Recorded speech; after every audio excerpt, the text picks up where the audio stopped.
session. And I would very much like to give you a little bit of an overview of what you can expect in this session.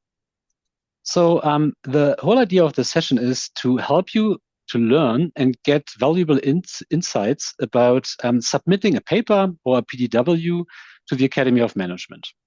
And I can tell you from my own experience, my first submission, that is exactly 10 years ago.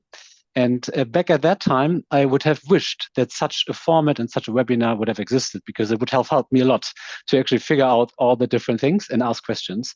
And so I would encourage everyone to kind of make use of this seminar, of this workshop, and ask also all the questions that you might have. Now, before we start, I would like to very shortly hand over to my colleague, Magali. And Magali wanted to just mention a couple of housekeeping issues in terms of the recording and administrative issues. So please, Magali. Thank you, Ruben. So first, welcome to everyone. The ODC DIG is very happy to welcome you to that webinar. So I just want to tell you that this webinar will be recording unless some people will expressly not to be recorded. So if you have any restriction, please type it in the web chat, because the web chat, because I don't see everyone. So if anyone has some restriction, please tell it. So I see no. So okay, that's great. Just to tell you that only the presentation will be recording and not the Q&A. And also you will have the link for the recording available that will be sent to you shortly, and also with the slide that the presentation will stay.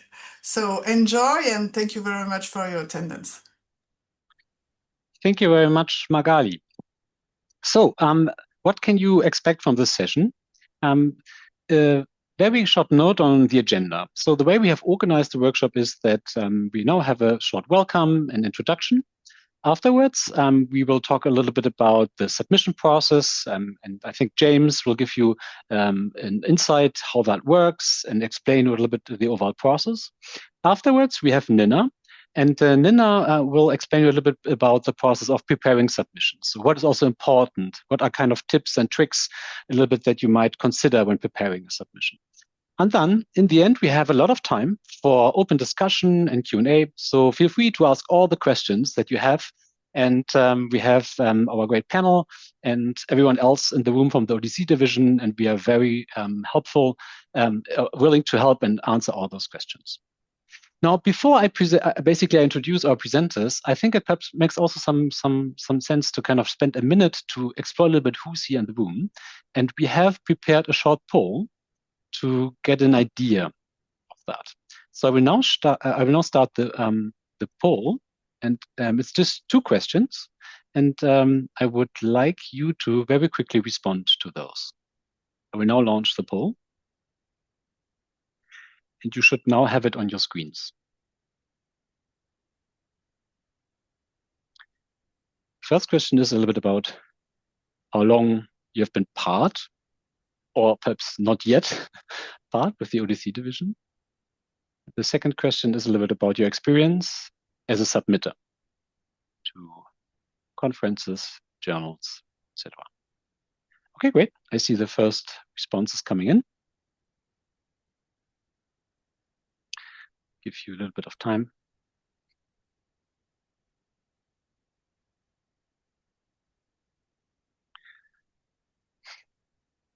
Okay, perhaps 10 more seconds. You have already 8 people, no 9 who replied.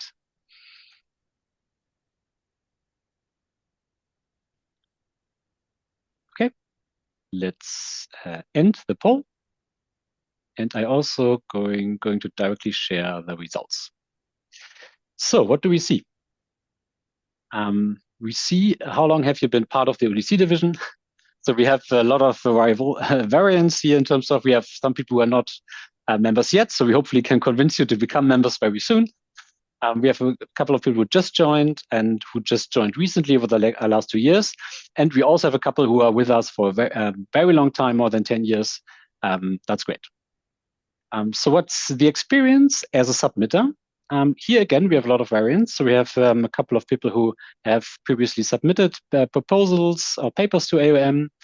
We have also people who have published in journals. We have a couple of people who are planning also submissions, papers, or proposals, or even a symposium. Okay, that's great. So that also means there are a lot of different interests in terms of what actually to submit. And we can hopefully come also back to that discussion in the Q&A part. So thank you very much, everyone, for sharing. I will now stop sharing the results. Now, before we move into the main part and the presentations, I think it makes a lot of sense to very shortly introduce our speakers. So, and it's a great pleasure that we actually have James and Nina here in the room, both of them board members of the ODC Division board. And we have James here. James is the current ODC program chair. And James is serving as a professor of management at the College of Business and Economics at the University of Memphis. And as far as I know, James, you have been with the ODC division for a very quite long time already. So it's great to have you here. And thank you very much for your willingness to share your insights today. After James will talk a little bit about the overall submission process, we have also Nina here in the room. Nina, I think you have sometime recently started your 5-year leadership track in the board. And Nina is serving at the moment at the ODC PDW chair. And I think you are currently an associate professor of organizational sociology at the University of Aalborg in Denmark. So great that we are having you here, and thank you very much for sharing your insights. With that, I will stop sharing my slides, and I would like to hand over to James. Thanks, Ruben.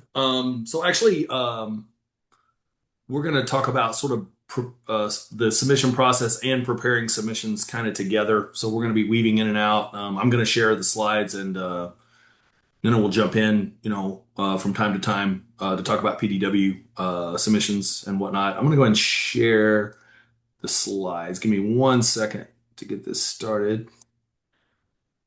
And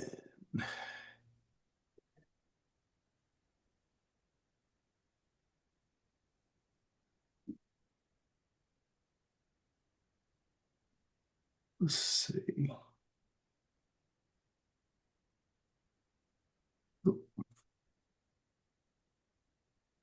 Does everyone see it? Yes, we can see it. Thank you. Oh, okay, perfect. Okay, so again, I'm James Barterman. I'm the ODC program chair. I have with me Nina, who's the well, now it doesn't want to advance. There you go. I have Nina, who's the PW chair. We're really happy to be here with you guys today. I've done this workshop in the past, so hoping that you get a lot out of it. As Ruben said, we're going to talk a little bit about the process and then about what a good submission looks like. So let me just go ahead and get started and talk about the overview of the submission process. Start with the deadlines here. The submission deadline is the 13th of January at 5 p.m. Eastern time. That's Eastern U.S. time for both paper and PDW submissions. A big thing that we ask you to do, if you're going to submit, is please sign up to review. It really helps us out if you'll sign up to review. The conference doesn't work. The whole our whole model of publishing and doing conferences doesn't work if people don't sign up to review. So we really need you to review, and we'd really appreciate if when you submit your paper, you go ahead and sign up to review to help out the division and get to read some other good papers in doing so. I'm going to present the guidelines, but follow these guidelines in preparing your paper and PDW submissions. So some of the guidelines here, if you've been around the Academy for a while, you probably have seen these, but each paper can only be submitted to one division or interest group. At the time of the submission, you can't have presented it at AOM before, unless there's like significant changes to the manuscript.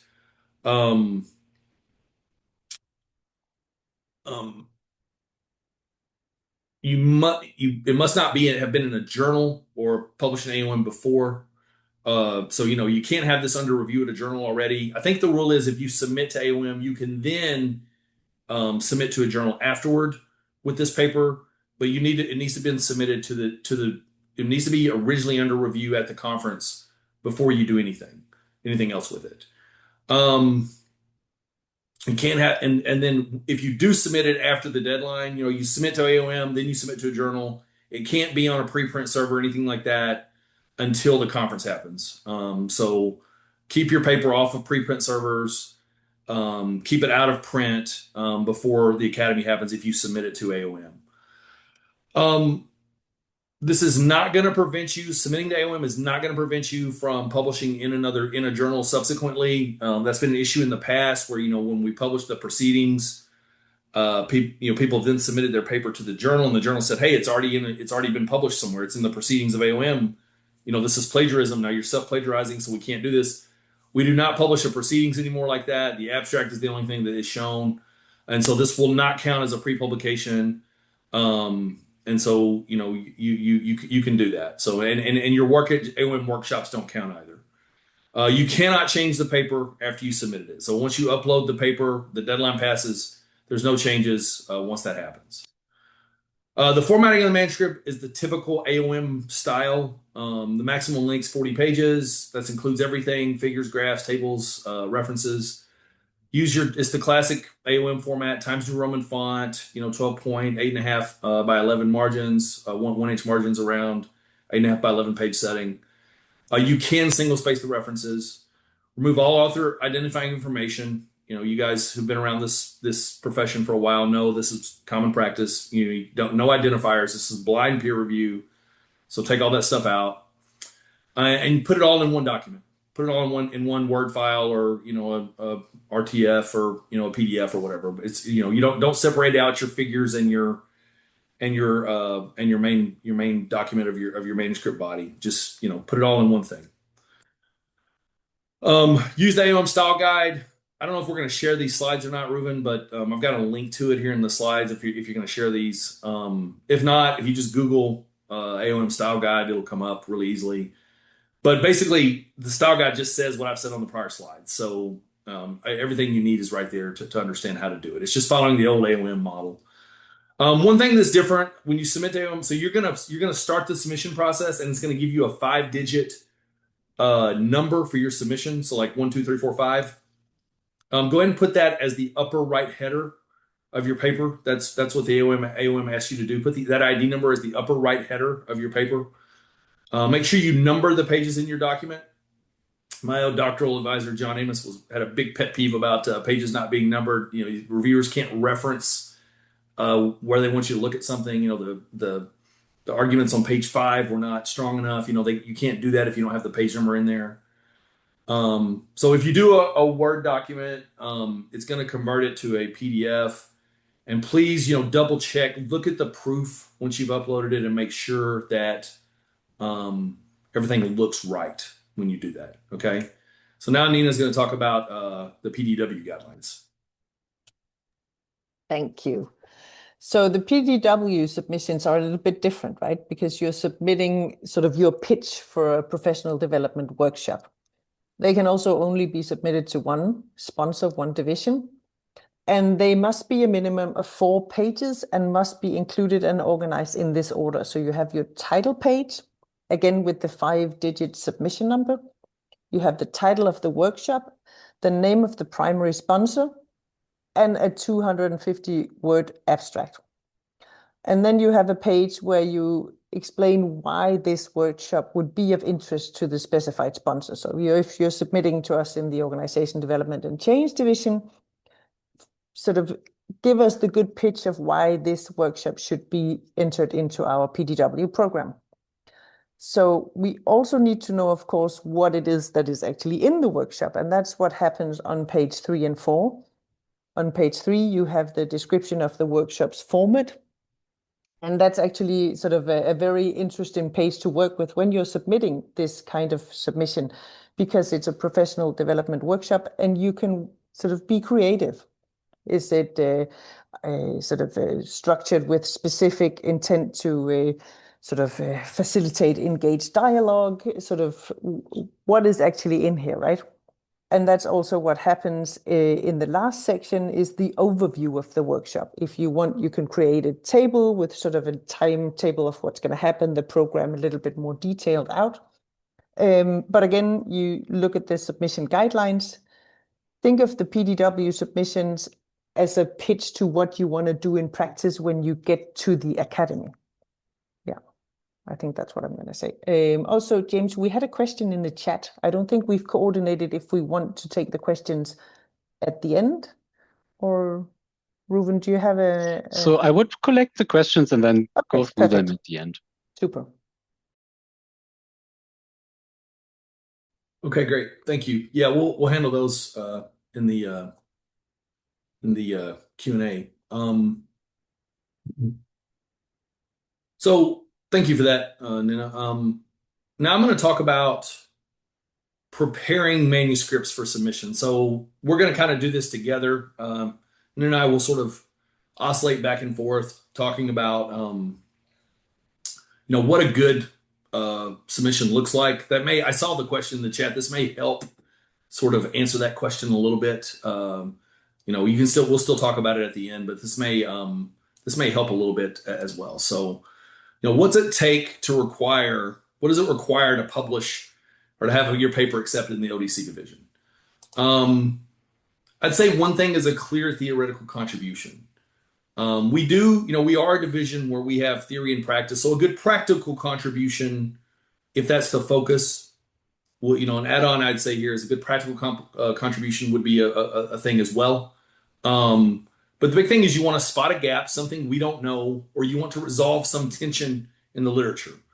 You might also bring a new perspective to the topic. So if that's excuse me, if you're spotting a theoretical gap that maybe, some conflicting findings on some topic, so for example, there's conflict on trait resistance to change versus attitudinal resistance to change or something, and you're going to resolve that by doing your study or something like that. That's just one example. There's thousands of examples. But the big thing is you want to have something that we don't know, a gap or a tension that you're resolving with your paper. Or you're bringing a completely new perspective to the topic, or you're bringing a practical insight that managers or change makers can use, something like that. So the big key here is you want to bring something novel to the table with your paper. I think that's the number one. I saw the term minimum viable product in the chat. That's something that's a minimum requirement. There has to be something novel there in your paper for it to catch the eye of the reviewers. Okay. Your paper should also be underpinned by a theoretical perspective. If you're doing a practice-oriented paper, this may not be as necessary, but if you're doing a scholarly paper for ODC, you really want to have a theoretical perspective. The theory should be applicable to all of your hypotheses and sort of clearly address your research question and the phenomenon. To extend theory, to make a theoretical contribution, your work has to be underpinned by theory. And so make sure that you have a theoretical perspective that sort of is an umbrella that underpins all your hypothesized model and whatnot. You got to argue for every hypothesis. So when I work as an editor and as a reviewer, sometimes I see scholars take shortcuts in this part. They sort of argue by citation, or they just sort of assume the reader kind of will understand what the hypotheses are from reading sort of the introduction and the theory. You have to really make logical, strong arguments for everything you're hypothesizing. So if you believe that if your hypothesis is that organizational commitment will reduce change resistance, you really need to have arguments for why that's going to be the case. You can't just rely on your introduction and your theory section to make that case. You need to give specific reasoning for why that's the case. And so argue for every hypothesis, and try to use your theoretical perspective to ground those arguments. So the reader needs to have a clear rationale for each and every hypothesis. And so one thing I say here is try not to double barrel. A lot of times what I'll see is, scholars will make arguments, and then at the end of the set of arguments, there'll be 2 or 3 hypotheses in a row.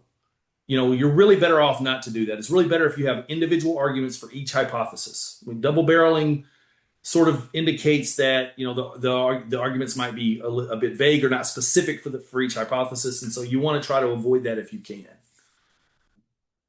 So here I'm going to turn it over to Nina to talk about qualitative submissions.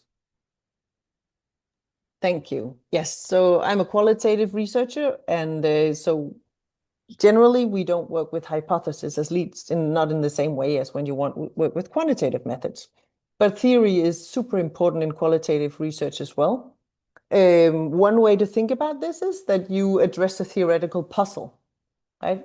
You have some sort of puzzle or something that's concerning or interesting or that maybe conflicting attention, something in what we already know that you are addressing with your study, right?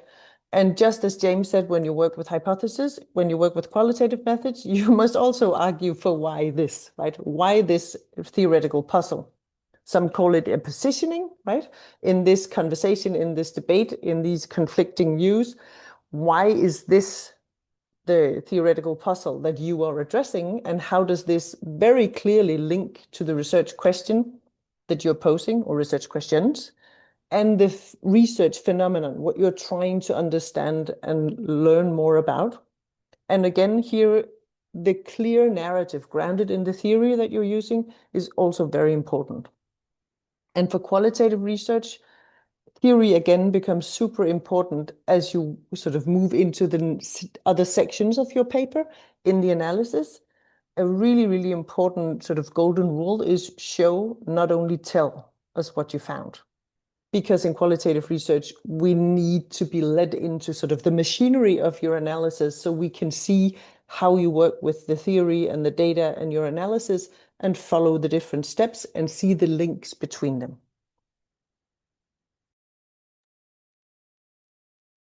Awesome, thank you. So when I see that bullet point, it reminds me of Pratt's article about show and tell, and I see a lot of submissions where there's a lot of tell and not enough show. And so one thing that like one of my mentors, John Amos, used to talk about was having a proof table in your qualitative work. You want to have, for all of your aggregate themes in your analysis, you want to have a table that has a set of quotes that sort of speak to that theme. And so that's really great insight. And I think that's a mistake a lot of especially younger qualitative researchers make, is they've been in the research area. They've been engaged with it, and so it's clear to them, and so they're just telling you what they've seen, what they've observed, and what they're getting from the data.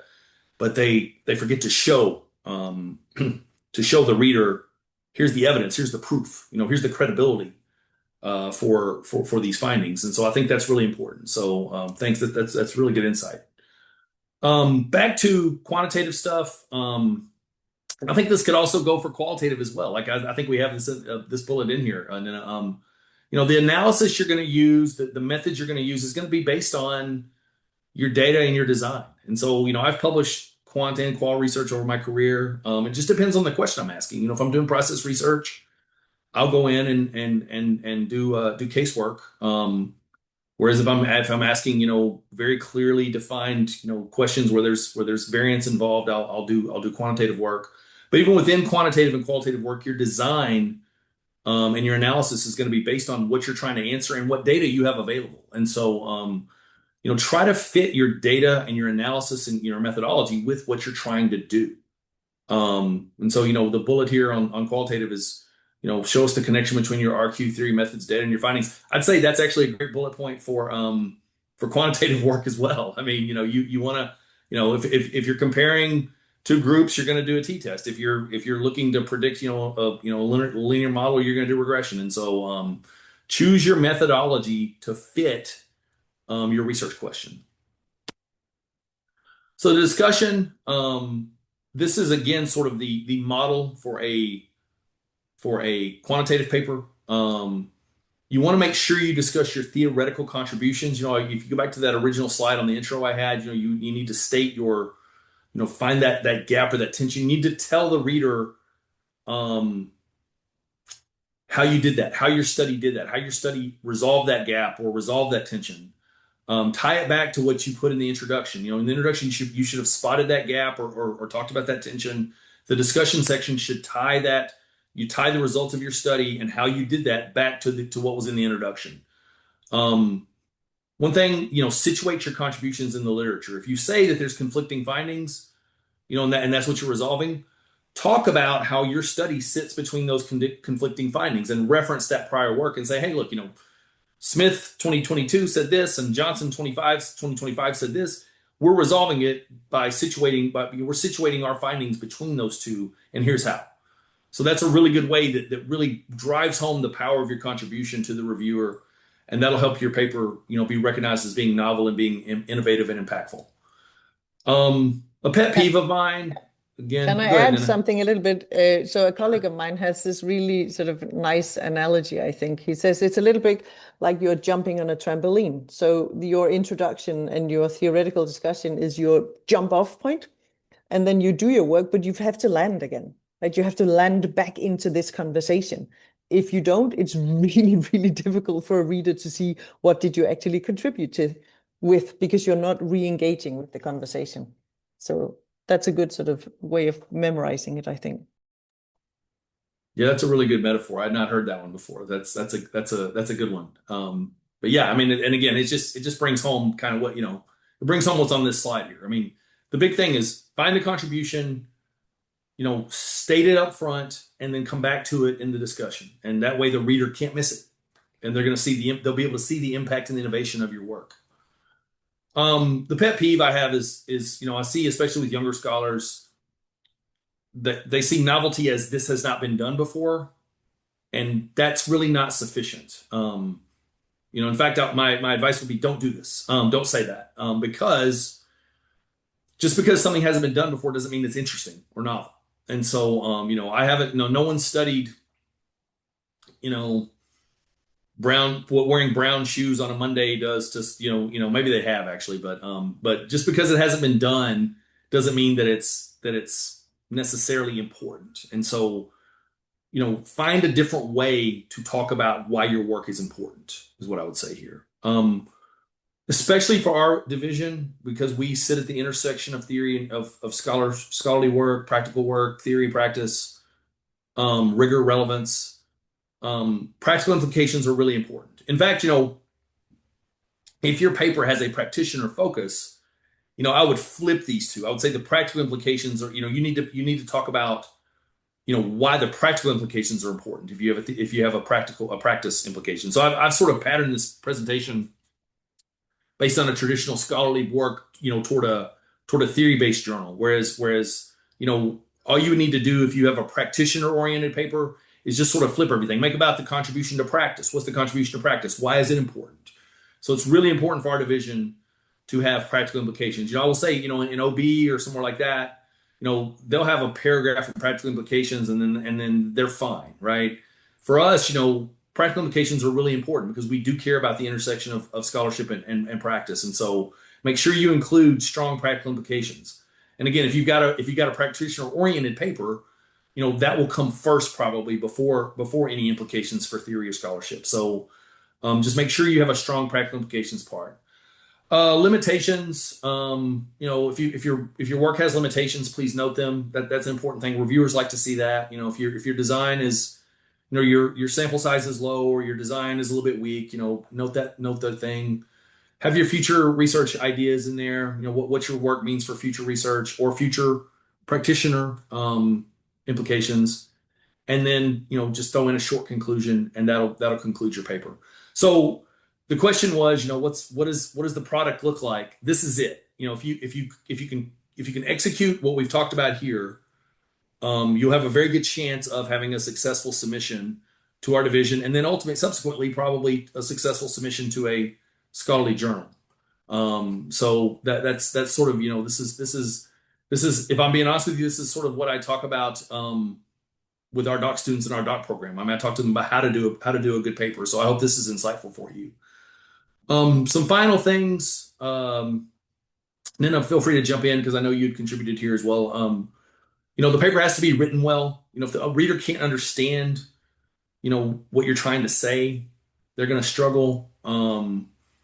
And like the third bullet there, you can lose the reviewer in the first few pages. So I've had a mentor who says, basically if you lose them in the first few pages, you really don't get them back because they've sort of written it off. They put, it's kind of like when you have an incoherent conversation with someone and they don't get what you're saying, they kind of just tune you out. The reviewers will tend to do that as well. I mean, if you lose them early on, it's kind of hard to get them back. And so, try to have coherence and logical flow from the beginning of the paper. Write it well. The fourth bullet there is kind of me being a joke. Don't put the reviewer in a bad mood. One of my mentors would state that a little bit more colorfully, which I can't say since we're being recorded. But don't put the reviewer in a bad mood. And Nina, go ahead. I know you had some ideas here as well. Yeah, it's also just from the years and years of teaching academic writing to early career researchers. Just remember that even though you've been writing about this topic, or you've been studying this topic for a long time and you think it's completely clear, there is a tendency that when we become so immersed in the writing that we become a little bit blind, blind to what we have in our head and blind to what we've actually typed out. And reviewers can only read what you've typed out. They cannot read what's in your head. So I know it sounds like a really, really simple advice, but I think it's a valid, good one. Think about your reader as well. When we write in these very intense knowledge production processes, we tend to think about ourselves as writers, right? What do I want to write? And this sort of flip of the script and think, okay, so what does the reader actually need to know? I do ethnographic work in hospitals, specialized hospital wards. I can't assume that David and Robin and James knows all about the specifics of the Danish public sector healthcare system, right? We're 5.8 million people, so how on earth should they know? So try to give yourself this distance, defamiliarize yourself a little bit, and think about, what does my reader actually need to know? If I think about a reader who is new to this, who picks up this manuscript, what do they need to know? Friendly reviews, very, very important. At least in the kind of work that I do, I really appreciate a friendly reviewer before I submit anything. And so that's one way of defamiliarizing yourself, handing it over to a colleague saying, could you read this? I don't expect you to know in detail about this field, but could you read it just as a reviewer? Does it flow? Is it clear what I want to do? Am I all of a sudden looking at different things? The classic, am I writing 2 papers in one? So this is just my little point here. Yeah, I think that's great. Like I've been a professor for 17 years. You add the 4 years I was a doctoral student. It's 21 years, and I've got a lot of publications. And this still happens to me sometimes. You get so engaged with what you're writing, it seems so obvious to you. Your arguments seem so obvious to you that then but then you send it to a journal, you get reviews back, and they don't get it, they don't understand it.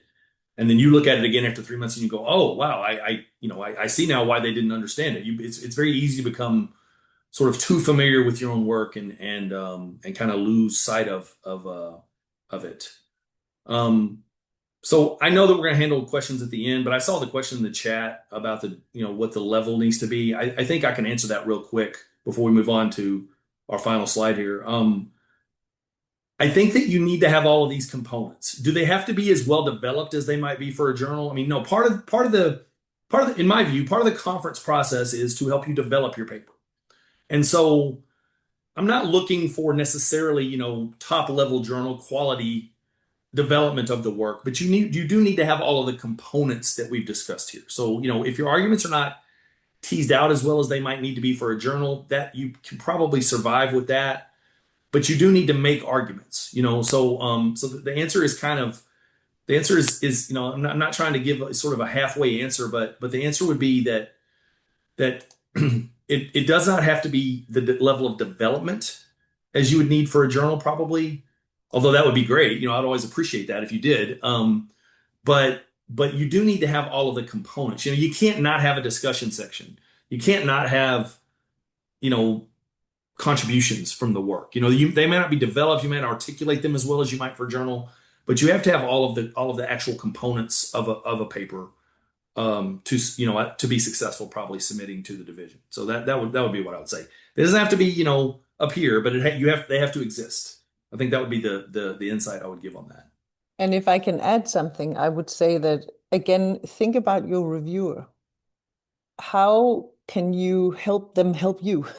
If you submit something that's not coherent, or where it's actually very difficult to see what Nina actually thinks that her contribution might be because it's all over the place, it's very difficult to give a really qualified review beyond you have to improve these essential things about the craft before I can help you move your work forward. So that might be a good idea to think about how can you submit something where the building blocks are there, the iterations of revisions are not necessarily all there because this is a conference submission, but you need the building blocks. Because as a reviewer, if you don't have the building blocks, it's very difficult. Yeah, I mean, I think as a reviewer, it's easier to say, hey, your discussion is not well developed enough. Whereas if you don't have anything, if you haven't done anything, it's the reviewer goes, you don't have a discussion. So I mean, that's two different, it's two different levels of seriousness of reaction. So yeah, that's great.